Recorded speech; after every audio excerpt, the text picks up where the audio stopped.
Morning friends, সবাই কেমন আছেন? আমি ভালো আছি। তো আজকে একটু যাচ্ছি ফলতার উদ্দেশ্যে। তো ফলতা আমি ডায়মন্ডার বলে বহুবার গেছি, ফলতা অ্যাকচুয়ালি আমি কোনোদিন যাইনি। তো চলো রাস্তায় তোমাদের দেখাই। ফলতাতে একটা পুরোনো দিনের একটা কোনো হাভেলি আছে, দেখি যদি পাই তোমাদের দেখাবো।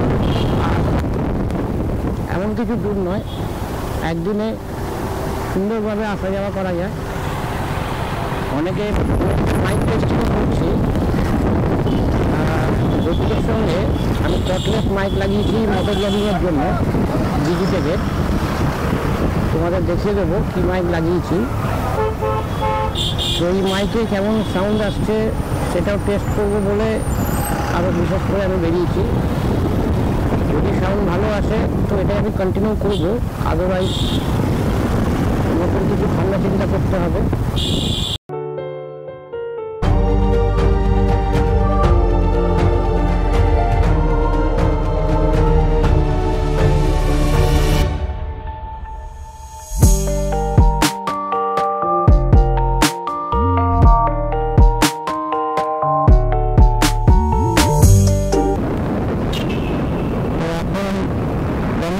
মেলার পরে এই রাস্তা অনেক সুন্দর হয়ে গেছে।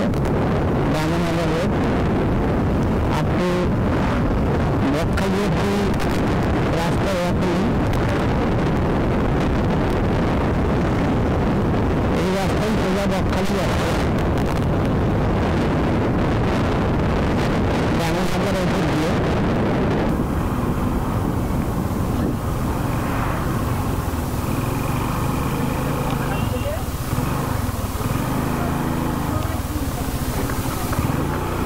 এখন ভাটা রয়েছে।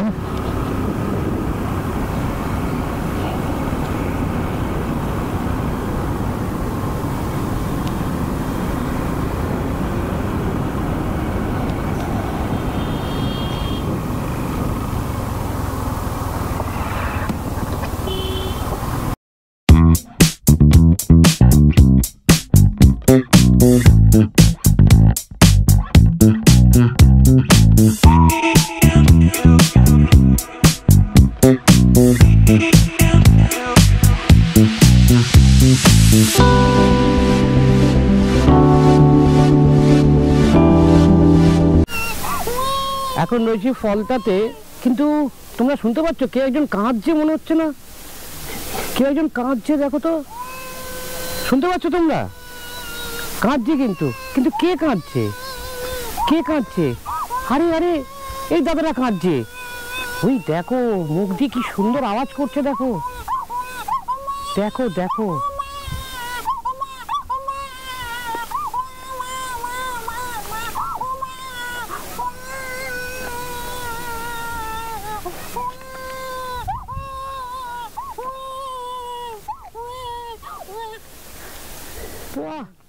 সুন্দর। তোমার নাম কি? ফারুক আলী। ফারুক আলী। তুমি কোথায় থাকো? এখানে না, নিউটাউন রাজারহাটে থাকো, নিউটাউনে। এবারে তোমাদের একটা জায়গায় নিয়ে যাচ্ছি। এই হচ্ছে পলতা। ফলতা যেটাকে বলা হয়, পলতা নয় ফলতা। পলতা আছে নর্থ 24 পরগনা, এটা হচ্ছে সাউথ 24 পরগনা। এখানে লোকমুখে শুনলাম যে একটা কেল্লা আছে। চলো দেখি এখানে কোথায় কেল্লা আছে। আমাকে বললো এদিক দিয়ে নামতে, তো সিঁড়ি দিয়ে নামছি, নেমে যাচ্ছি কেল্লার কাছে। সেটা আদৌ কেল্লা কিনা জানি না, আমি কোনোদিন আসিনি।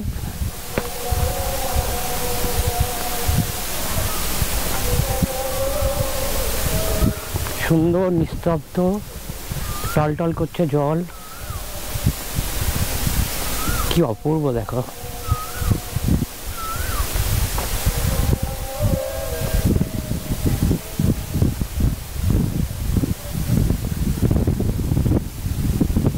কি অপূর্ব সুন্দর হাওয়া দিচ্ছে, কিন্তু কেল্লার দেখা নেই। কোথায় কেল্লা?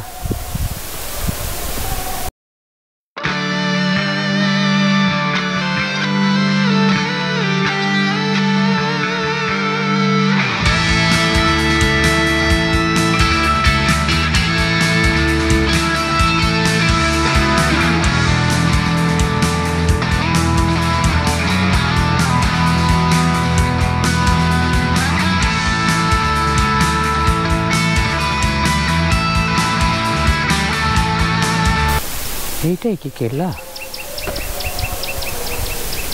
দাদা কেল্লাটা কোনটা? মানে ভেতরে ঢোকা যায় না, ওদিকে নামা যায়? আচ্ছা, এই হচ্ছে কেল্লার ধ্বংসাবশেষ। দেখো, এই হচ্ছে কেল্লার ধ্বংসাবশেষ। একটা সময় এটা কেল্লা ছিল।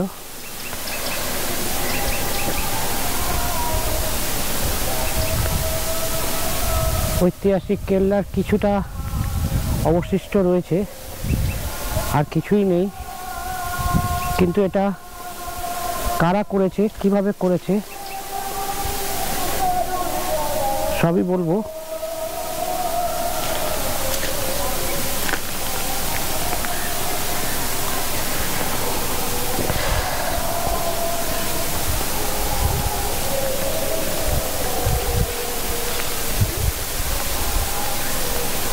এটা অনেকটা উঁচুতে কেল্লাটা, দেখতেই পাচ্ছ কতটা উঁচুতে কেল্লাটা।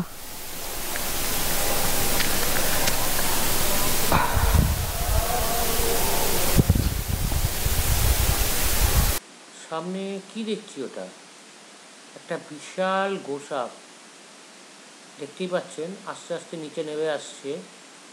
কালো রঙের একদম ব্ল্যাক গোসাপ। এই জায়গাতে যে এইরকম গোসাপ থাকে এটা আমার আইডিয়া ছিল না। এটা সত্যি একটা নির্জন এরিয়া, এবং ফলতার নদীর ঠিক অপোজিটে এই কেল্লাটা আছে। তার ভেতরে যাওয়ার জন্য এই রকম একটা জঙ্গলের ভেতর দিয়ে যেতে হয়। এই গোসাপটা ধীরে ধীরে ওপারে চলে যাচ্ছে, আমাকে দেখে হয়তো ভয় পেয়েছে বা কোনো কারণে ওপারে চলে যাচ্ছে।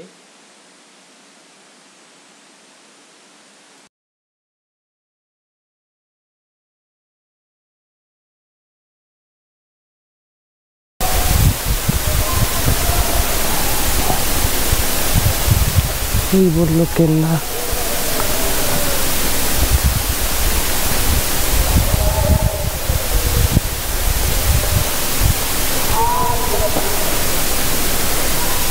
পুরো গ্রাম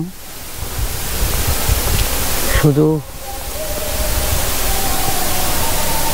খেজুরজনক একটা জিনিস, যেটা হচ্ছে যে এই অর্ধবৃত্তাকার কংক্রিটের কাঠামো, যেটা একটু আগে দেখালাম, এটা আমি শিওর এটা ডাচ দুর্গের অংশ ছিল না, কিন্তু এটা অনেক পুরনো, জঙ্গল দিয়ে ঘিরে গেছে অলরেডি। এটি আমাকে এখানকার স্থানীয় একজন বললেন যে এখানে নাকি বাঘ ছিল, কিন্তু এটা দেখে স্পষ্ট বোঝা যাচ্ছে এটি একটি কামানের বুরুজ। মেকানিজম ফাংশন, এবং এখানকার স্থানীয়রা যেটা বলছে 10 বছর আগে এখানে পরীক্ষা করা হয়েছিল লাস্ট, তারপরে আর পরীক্ষা করা হয়নি, এবং এটা আস্তে আস্তে সরে যাচ্ছে। কিন্তু এই কংক্রিটের কাঠামো যেটা দেখছেন, এটা আমাদের যে ধারণা এটা একটা কামানের বুরুজ ছিল। বিকন টাওয়ার, এটা হুগলি বরাবর জাহাজ চলাচলের জন্য এইটা স্থাপন করা হয়েছিল। এটা বুরুলে, পূজালিতে, বিভিন্ন নদী ধারে এই ধরনের আরও বিকন টাওয়ার দেখা যায়। এগুলি অ্যাকচুয়ালি জাহাজকে নৌ চলাচলের জন্য মার্কার হিসাবে সাহায্য করছিল, কিন্তু এখন আর ব্যবহার করা হয় না, কারণ জাহাজগুলি সমুদ্রের ধারে চলাচল করতে জিপিএস ব্যবহার করে। ইতিহাস ঘেঁটে যেটা বুঝলাম, এগুলি বেশিরভাগই 19 শতকের শেষের দিকে ইনস্টল করা হয়েছিল। এই বিকন টাওয়ারটি মূল দুর্গের পাশেই পুরনো অংশে স্থাপিত করা হয়েছিল। এর তলাতেই একটা সুড়ঙ্গ আছে, সেটা কিছুক্ষণ বাদে আপনাদের দেখাচ্ছি।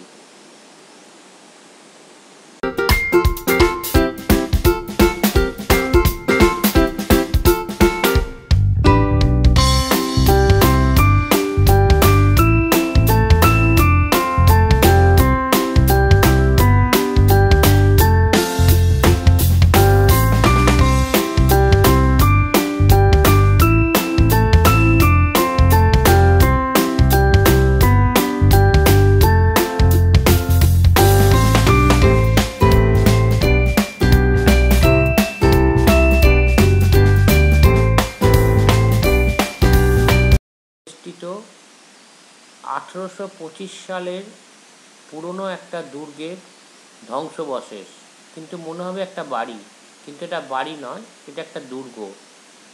এটা ইস্ট ইন্ডিয়া কোম্পানির কিছু শরণার্থী এইখানে বসবাস করবার জন্য সিরাজউদ্দৌলার সঙ্গে একটি চুক্তি স্বাক্ষর করেছিল। এটা দেখলেই বুঝতে পারবেন, ওপরে দেখুন কড়িবর্গা এবং সিমেন্টের ছাদ রয়েছে। এটা কিন্তু সেই ইংরেজ আমলের 1825 সালের স্থাপিত এই বিল্ডিং। এইখানে যে দেখছেন এইটা কিন্তু এর ভেতরে, মিনারের ভেতরে ঢোকবার জায়গা। এর বাঁ দিকে একটা দরজা আছে এবং ডান দিকেও একটা দরজা আছে। এই দরজা দিয়ে ওলন্দাজ বাহিনী ভেতরে ঢুকত এবং এর দুদিকে দুটো লোহার গেট ছিল শিকল দেওয়া, সেটা আপনাকে একটু বাদে আপনাদের দেখাচ্ছি। তো এই যে বিল্ডিংটা দেখছেন এটা কিন্তু 1825 সালে স্থাপিত হয়েছিল। দেখে বুঝতেই পাচ্ছেন এখানে কিন্তু ইস্ট ইন্ডিয়া কোম্পানির শরণার্থীরা, যারা ভারতবর্ষের শরণার্থী ছিল, তারা এখানে বসবাস করতেন এবং এখনও পর্যন্ত কিছু শরণার্থী এখানে বসবাস করেন, যেটা আমি নিজে বুঝলাম। এই যে ছোট ছোট গর্তগুলো দেখছেন এটা হচ্ছে ওলন্দাজ বাহিনীদের গুলি করবার জায়গা, যেখান থেকে যদি কোনো কেউ আক্রমণ করে এখান থেকে গুলি ছোড়া হতো। এবং দুদিকেই এটা আছে, দেখুন বাঁ দিকেও আছে, ডান দিকেও আছে। ওলন্দাজ বাহিনীরা যখন থাকতেন এই বিল্ডিংয়ে, তখন এই গর্ত দিয়ে ওনারা যদি কোনো বিদেশি শত্রু আক্রমণ করত, তখন ওনারা আক্রমণ করত এই গর্ত ভেতর দিয়ে। এই যে গর্তটা দেখছেন এটা হচ্ছে শিকল থাকতো এখানে। এটা দুদিকেই আছে, এটা বাঁ দিক, এটা ডান দিক, দুদিকেই এই শিকল আছে। এই শিকল দিয়ে লোহার দরজা থাকতো। ওলন্দাজ বাহিনীরা, ইস্ট ইন্ডিয়া কোম্পানির লোকরা যখন ভেতরে ঢুকতো তখন এই লোহার দরজা বন্ধ হতো। এই কাঠামোটা মাটির ভেতরে অর্ধেক কিন্তু ডুবে আছে। এখানকার বাড়ির সদস্যরা বলছেন তাদের যখন ঘর তৈরি হয়েছিল তখন মাটি নিচে খোঁড়বার সময় এই টানেলটা পাওয়া গিয়েছিল। যাই হোক, এই টানেলটা দেখার মতন। যেখানে দুর্গটা আছে তার ঠিক অপোজিটে এই হুগলি নদী। কিন্তু দেখে খুব কষ্ট লাগলো, আমফান এবং ইয়াসের পরে এই নদীটির যেভাবে ভাঙন হয়েছে আপনারা নিজেরাও দেখতে পাচ্ছেন। নদী আস্তে আস্তে তীরের দিকে চলে আসছে। দূরে দেখছেন রিসর্ট রয়েছে, 1 বছর বাদে হয়তো সেটাও থাকবে না।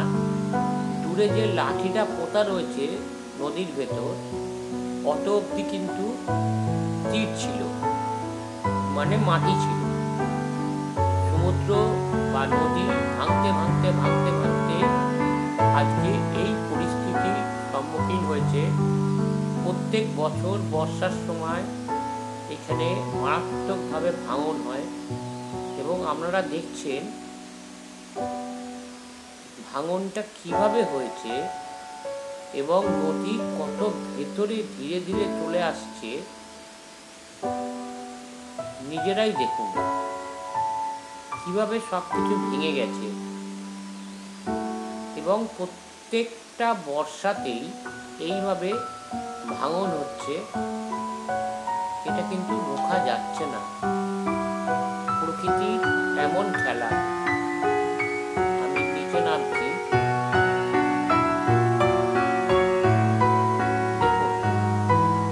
কিভাবে ভাঙন হয়েছে।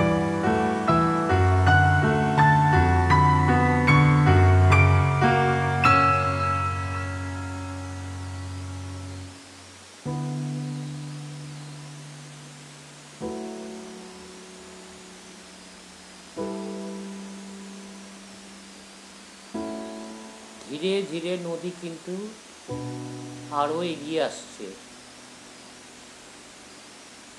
এখনো সময় আছে ভাঙন রোধ করবার।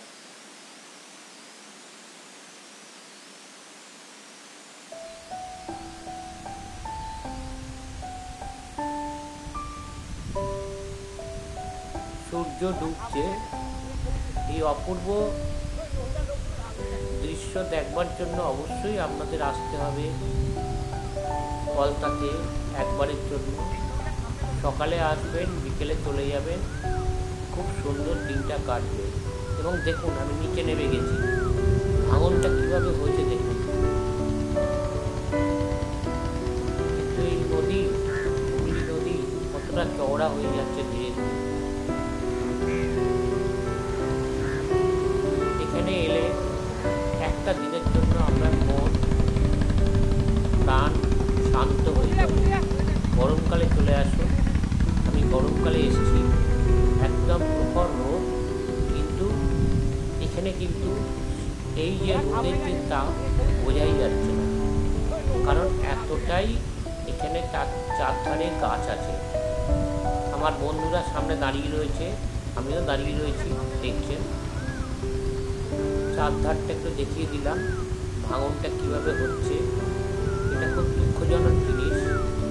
এই ভাঙন রোধ করা আমাদের সবার খুব প্রয়োজন। আমার বন্ধুরা রয়েছে,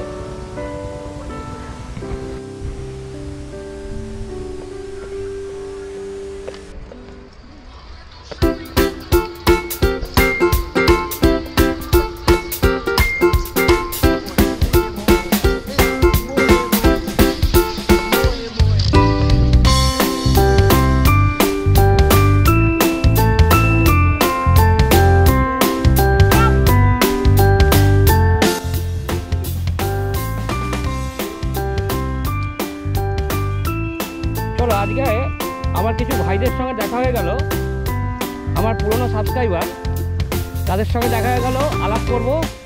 তার আগে চলো এত দূর যেখানে এসেছি একবার জলের ভেতরটা দেখাই। এইখানে হাতে ধরবে।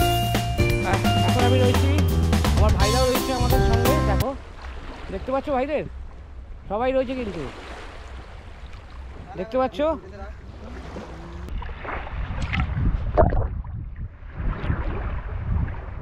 দেখো এখানটা অ্যাকচুয়ালি না জলের ঢেউটা কম আছে। এইবার ভালো এসছে, দেখো সাউন্ডটা ভালো এসছে। বাহ, দেখো এত দূরে এসছে গেলে জলের ছাওয়া তো নিতেই হবে।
একদম কেমন লাগছে সবার?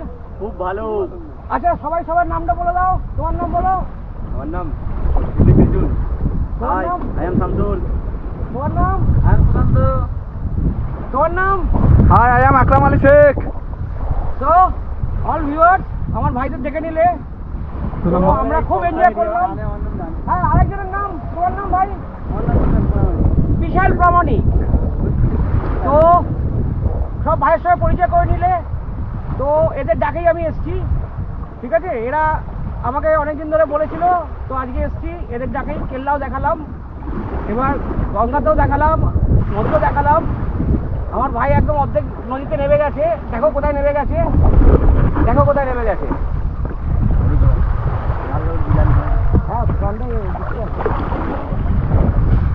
যারা পন্থায় আসতে চান, এত সুন্দর মুহূর্ত যদি আপনারা উপভোগ করতে চান, তাহলে আপনারা চলে আসতে পারেন। খুব সুন্দর এলাকা আছে এবং আনন্দের সঙ্গে কাটাতে চান, তাহলে অবশ্যই আপনারা একটা সময় পেলে ছুটিতে আনন্দ উপভোগ করার জন্য পন্থায় চলে আসবেন। একদম এই দাদার চ্যানেল আছে, দাদার চ্যানেলটিকে লক্ষ্য করে আপনারা সব এখানে চলে আসতে পারেন। নেক্সট সপ্তাহে একদম। জয় হিন্দ।